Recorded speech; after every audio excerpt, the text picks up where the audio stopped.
It's been winter for about a week now at Sleepy Lizard Avocado Farm, and in about another week, we'll start spring.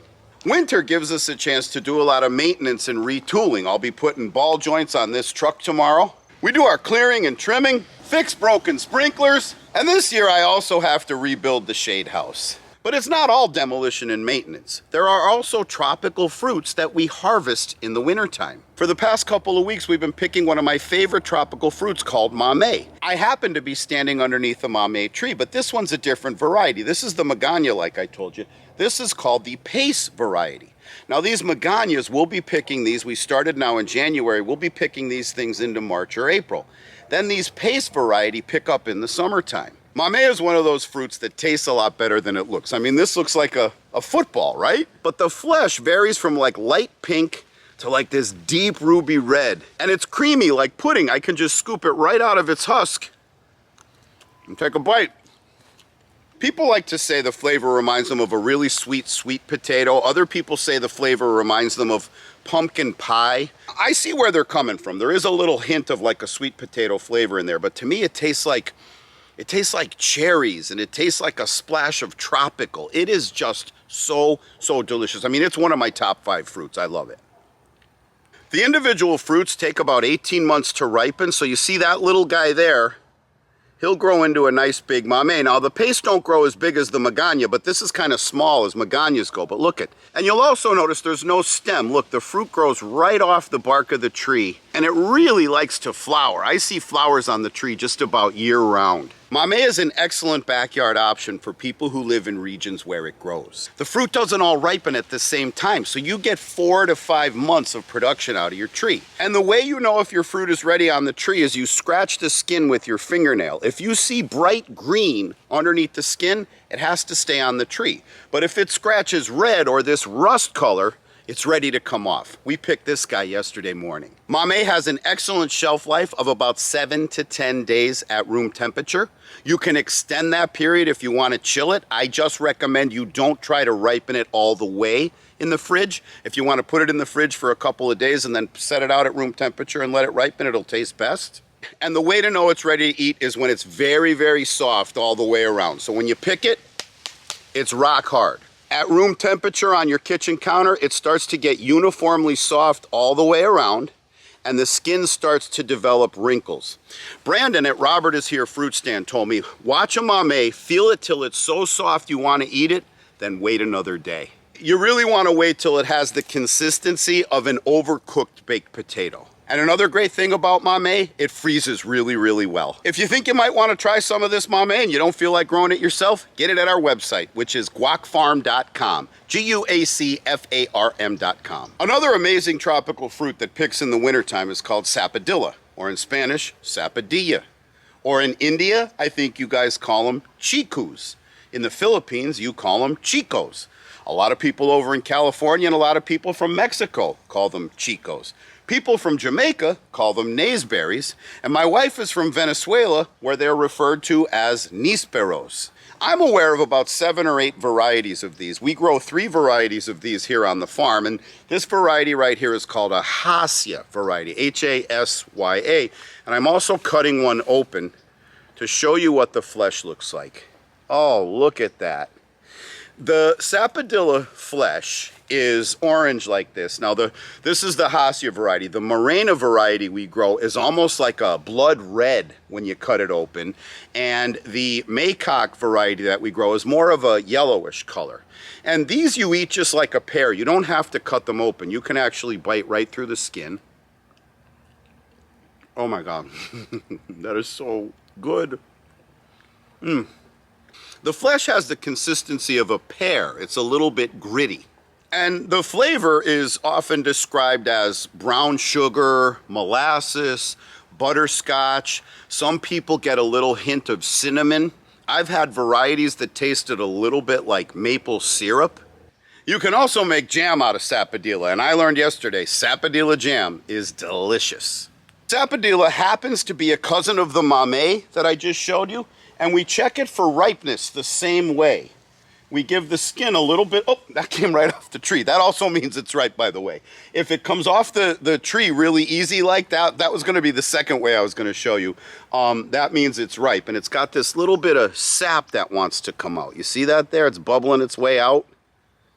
If this wasn't ripe and ready to go, that sap would be gushing everywhere, and it's like latex. But the other test we use is we give it a little scratch with our finger, just like that there. And if you see there's that kind of brownish green, that yellowish color, that means this guy's ready to pick. If that was bright green, I would have had to leave it on the tree longer.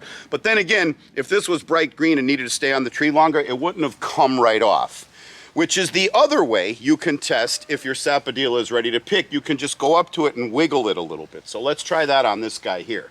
I'm going to give this guy a little bit of a wiggle. See, yeah, that one's not coming loose yet, so he's probably not ready to go. And the third and final way to know if your sapodilla is ready, you could just go up to it on the tree and just kind of squeeze it like you might squeeze a mango or other type of fruit. And if it's soft, it's also ready to pick. Much like Mame, sapodilla has an extended harvesting period. Some varieties have fruit on the tree for 6 months out of the year. The Maycock variety I talked to you about really explodes for me from January through the end of March, but I pick fruit off of it year round. I'll go out and there'll be the odd ripe Maycock sapodilla, but this time of year, January through the end of March, it just gives and gives and gives. That variety is really productive. These are also available at guacfarm.com. During the winter, we could come out and pick fruit off our star fruit tree as well. And let me show you why we call it star fruit.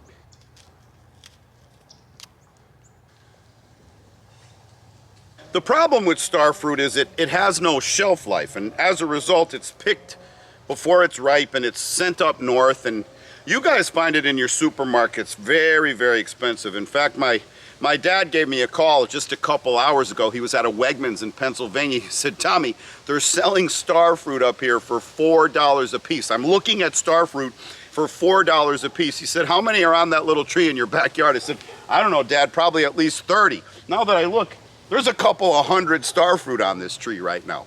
So if you don't live in a tropical climate and you're wondering why star fruit is so expensive, it's because there's really no shelf life. So they have to do a lot to transport it and get it to where you are really quick. And like I say, by the time it gets to you, the quality ain't that high. But down here, it's one of the favorites. Ordinarily in the wintertime, all the action's out here in my garden. That should be full of okra, tomatoes, and peppers. Over here, I got some pineapples, but normally I grow some peppers and chilies in there. But my wife was one of those people who got really, really sick in 2020. She almost died. And it was about 18 months, maybe more like 2 years before she was even able to get out of bed and drive a car. So when you're dealing with that kind of stuff, it's kind of hard to come up and keep up with your hobbies and stuff like that. And since the garden is really more of a hobby, it doesn't have to do with making a living, I've kind of let the garden go. And it's only now these last couple of weeks that I'm starting to build it again. So the garden is back into more of like a maintenance and rebuilding mode. But in about 2 weeks, I'll have this raised bed. I think I'm just going to, well, I'll probably put a few different types of tomato and then plant the rest out with okra. Over here, I'll just kind of spot plant a few types of peppers interspersed with all these pineapple. I just rebuilt the trellis for my dragon fruit. I have a couple different types of dragon fruit. I got this guy growing here. I got this one here. I got this little guy just starting out. And this one's starting to grow. But I lost track of the varieties, so I'm going to have to wait till they bear fruit to see what type of dragon fruit is what. All right, here you see me walking around kind of careful. I'm kind of kicking up some leaves because I'm hoping to find a passion fruit. This is a passion fruit vine right here. I can't find any fruit, but here's the skin from one. So what I'm looking for is this just laying in the ground or up there in the vines. But this is one I found, and my wife and I shared it. But this is what it looks like. It looks like a beautiful purple little, almost like a racquetball, like a little bouncy ball. And it is so good. I don't know if you care, but it smells so good right here because of this tree. Oh, wow. These little white flowers here, they start to come out at night. In a few more hours, you could be all the way over on the back porch of our house and the whole backyard smells like this stuff. I probably should know what it's called, but I don't. Here's an interesting novelty. This is a seed-grown avocado tree, and it's actually made it to maturity. This tree has given me fruit in the past. Now, what I'm about to say is gonna anger a lot of people because they have it in their heads that this is somehow wrong, but I'm gonna give you some biological fact. Seed-grown avocado trees are unreliable. You don't know what you're gonna get. They might not even produce fruit. If they do produce fruit, you don't know if it's gonna taste good, you don't know if it's gonna taste bad. They might give you a ton of fruit 1 year and no fruit for 2 or 3 years. This particular seed-grown avocado tree has given me fruit 4 times in 13 years. And the avocados this tree gives me are beautiful. They're pear-shaped and they're shiny and green, but they're bland. They're not bad tasting, but they're definitely not good tasting. They're not avocados I would sell. They're not even avocados I would give away. And I told you, in 13 seasons, this tree has produced 4 times. 1 year, it gave hundreds of fruit. Then it took a year off. Then it gave hundreds of fruit again. Then the following year, it gave exactly 2 avocados. Then it took a few years off, and then 1 year it gave 1 avocados. The rest of the year, it gave 0. So I'm in the process of what's called top working. I've cut the stump. I'm gonna come back and cut these branches. And then when these branches start to sprout new growth, I will graft cuttings from better performing avocado trees onto this one. And I'm probably gonna do the Lula variety. Let me show you what I'm talking about. This tree was also grown from seed. This is a mango tree. The one I just showed you was an avocado tree. And like my seed-grown avocado tree, this tree is also a poor producer. In the 13 seasons I've been here, this tree has only produced mangoes 2 times. I personally did not like the taste. Some of my friends liked them. A couple of my friends actually loved the flavor. But even if it was the best mango I ever tasted, I need a tree that produces more often than once every 7 years. And there's a way we can change the variety of mango or avocado that a tree grows. And to do that, we use a technique called top working. Now let me switch into old man mode here. And you'll see here, we've got, I cut this, I took my chainsaw, and I cut this down to a stump. And then we waited a few months for these new shoots to grow out the side of the trunk. Once they grew and they were bushy and they were full of leaves, we came out and we prepped them. We took the leaves off and we cut them. And we inserted cuttings from another tree out in my grove. And the reason we took the cuttings from that tree is because it produces every year.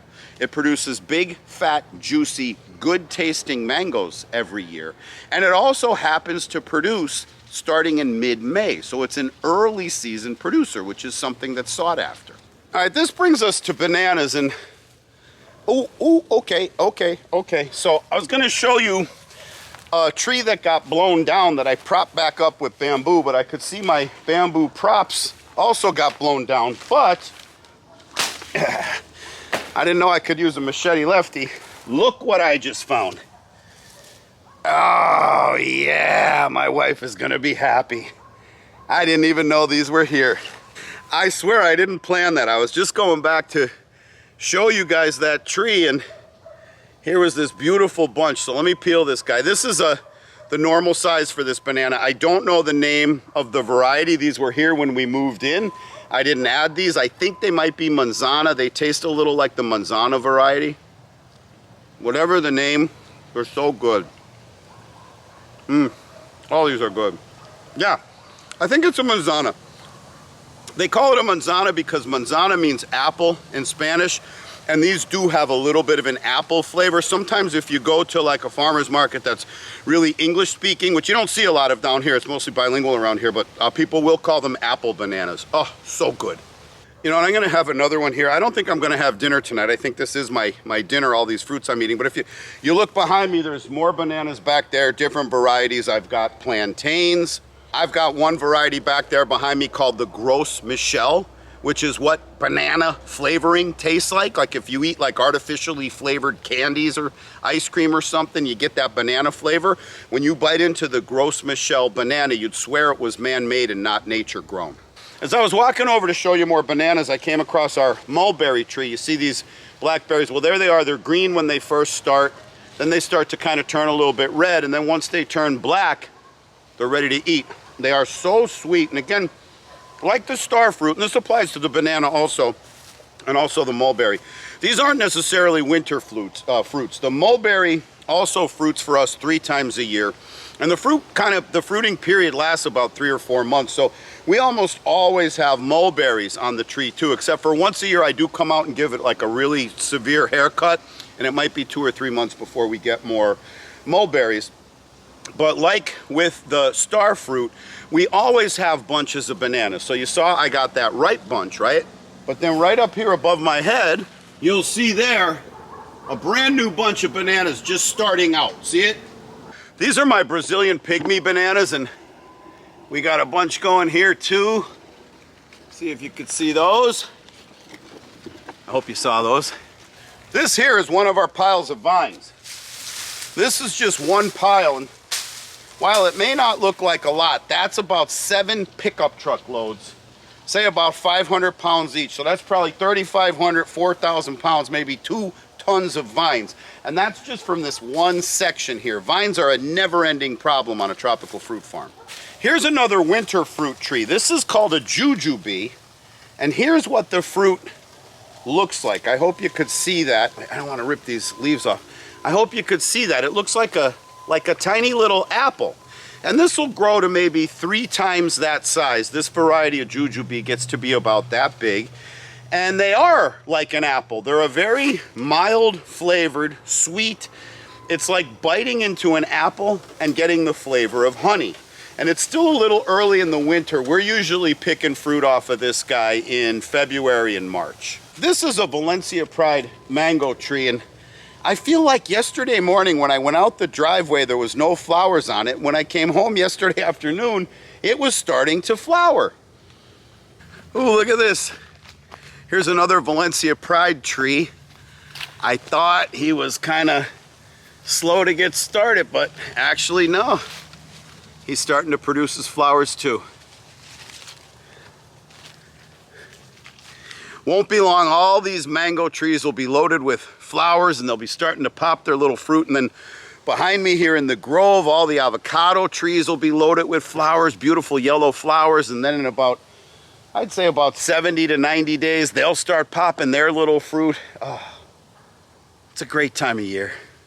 Now we're going to harvest another bunch of bananas. You can see it right there. You might see some of the yellow bananas on it, but this variety of banana is called Blue Java.